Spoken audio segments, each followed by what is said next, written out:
एक खूबसूरत जंगल जहां दरख्तों की शाखें आसमान से बातें करती थीं, वहां एक छोटा सा गांव था जहां एक छोटी सी लड़की ज़ैनब अपनी माँ के साथ रहती थी।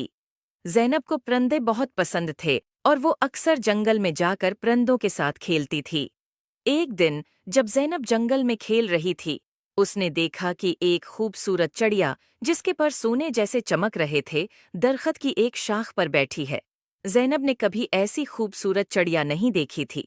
उसने चिड़िया के करीब जाकर कहा, तुम कितनी खूबसूरत हो, क्या मैं तुम्हारे साथ खेल सकती हूँ? चिड़िया ने ज़ैनब की तरफ देखा और बोला, मैं एक सोने की चिड़िया हूँ और मेरी कहानी बहुत अजीब व गरीब है। क्या तुम मेरी कहानी सुनना चाहोगी? ज़ैनब ने कहा।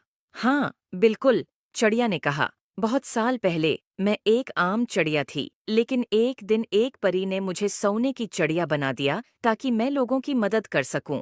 लेकिन जादू के असर से मैं अपनी आज़ादी खो बैठी हूँ और अब सिर्फ एक सच्चे दोस्त की मदद से आज़ाद हो सकती हूँ। ज़ैनब ने चिड़िया से कहा, मैं तुम्हारी मदद कैसे कर सकती हूँ?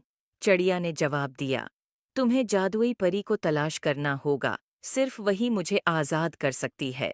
ज़ैनब ने वादा किया कि वो परी को ज़रूर तलाश करेगी। अगले दिन ज़ैनब ने अपनी तलाश शुरू की और जंगल के बीचों बीच एक खूबसूरत झील तक पहुंची और उसने देखा कि एक खूबसूरत परी पानी की सतह पर उड़ रही है। ज़ैनब ने परी को पुकारा, अये जादुई परी, क्या आप मेरी मदद कर सकती हैं? परी ने ज़ैनब की तरफ देखकर मुस्कुरा कर कहा, हाँ, प्यारी बच्ची, बताओ, क्या मसला है? ज़ैनब ने परी को सोने की चिड़िया के बारे में बताया।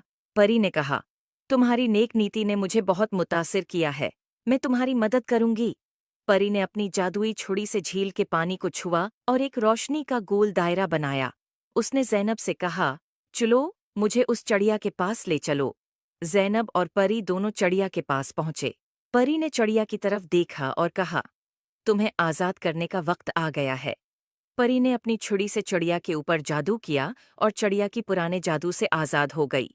चिड़िया खुशी से उड़कर ज़ैनब के गले लग गई और कहा, शुक्रिया, तुमने मुझे आज़ाद कर दिया। अब मैं अपनी मर्जी से उड़ सकती हूँ और लोगों की मदद कर सकती हूँ। ज़ैनब ने खुशी से कहा, ये सब परी की वजह से हुआ है। परी ने ज़ैनब की तरफ देखा और कहा, तुमने अपनी नेक नियति से चिड़िया की मदद की है, इसलिए मैं तुम्हें एक जादुई तहफ़ा देना चाहती हूँ। ये एक जादुई पता है, जो जब भी तुम्हारे पास होगा, तुम्हें खुशी और सुकून मिलेगा। उम्मीद है आपको स्टोरी पसंद आई होगी। Please like and subscribe my YouTube channel.